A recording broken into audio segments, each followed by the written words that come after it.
El discurso sobre el origen y los fundamentos de la desigualdad entre los hombres. También es conocido como el segundo discurso. Esta es una obra del filósofo Juan Jacobo Rousseau. Este texto lo escribió en 1754 para competir por el premio que otorgaba la Academia de Dijon, indagando en la pregunta sobre cuál es el origen de la desigualdad entre los hombres y si ésta es respaldada por la ley natural. Aunque este trabajo de Juan Jacobo no fue reconocido con el premio por parte del comité de certamen, que él publicó de todas maneras este texto en 1755. En este discurso, Rousseau hace una crítica a la sociedad de su época, que bien nos puede servir hoy en día en la actualidad, en la sociedad actual. Sus escritos tienen tanta actualidad que al comentarlos, que se comentan a menudo, se hace difícil pensar que esto fue escrito durante la Ilustración y uno se sitúa en la actualidad, en hoy en día.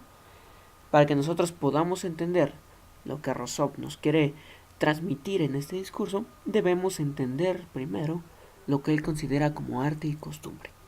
Para Rousseau, las artes no es más que un modo de referirse a la técnica en general o a los diferentes saberes técnicos, y las costumbres son la moral de la sociedad. Rousseau no rechaza el conocimiento sin más, sino el uso que a este se le ha hecho.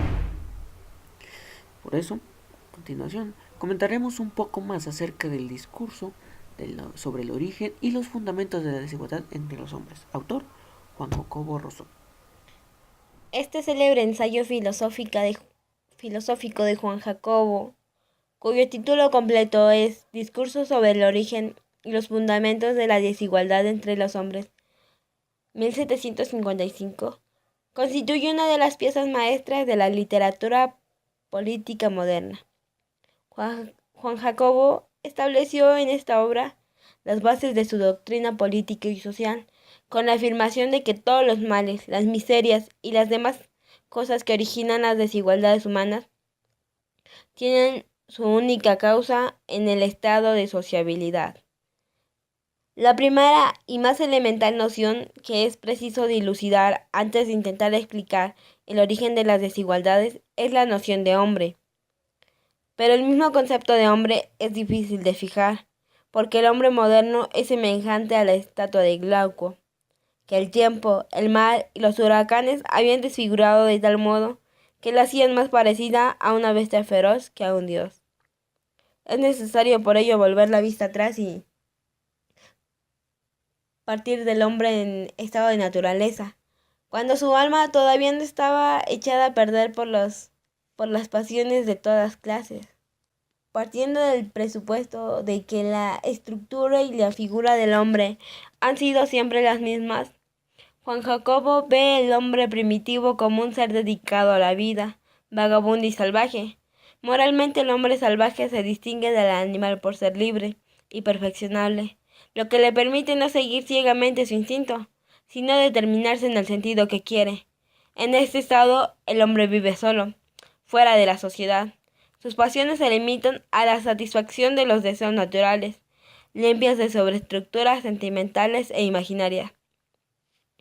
Contra la tesis sostenidas por el filósofo británico Thomas Hobbes, Juan Jacobo niega que un hombre semejante sea malo por su naturaleza. Por el contrario, está dotado de un sentimiento natural, la piedad, que le inclina a ayudar a quien sufre sin sombra de reflexión.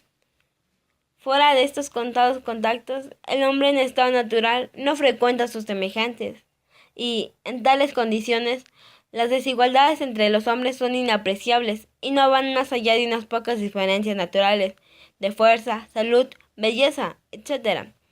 El bienestar y la conservación por un lado, y por otro la natural repugnancia a ver padecer y sufrir sus semejantes, fuente de piedad, guiaban su conducta.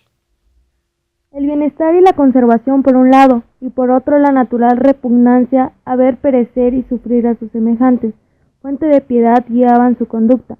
Ello fue así según Rawls hasta la aparición de la propiedad. El primero que habiendo limitado un terreno dijo, este es mío, y encontró gente bastante ingenua para creerlo. Aquel fue el verdadero fundador de la sociedad civil. Un hecho de tal clase no se produjo de repente, fue preparado por una lenta maduración.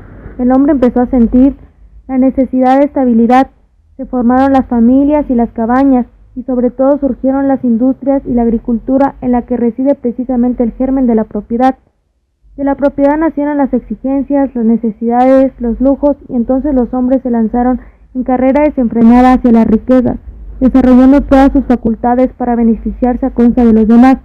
Solo que de esta tendencia nació también la de imponerse a los demás, de dominar el rico, el pobre, y el más fuerte y el primer ocupante de una tierra. Se vieron lanzados uno contra otro como lobos famélicos.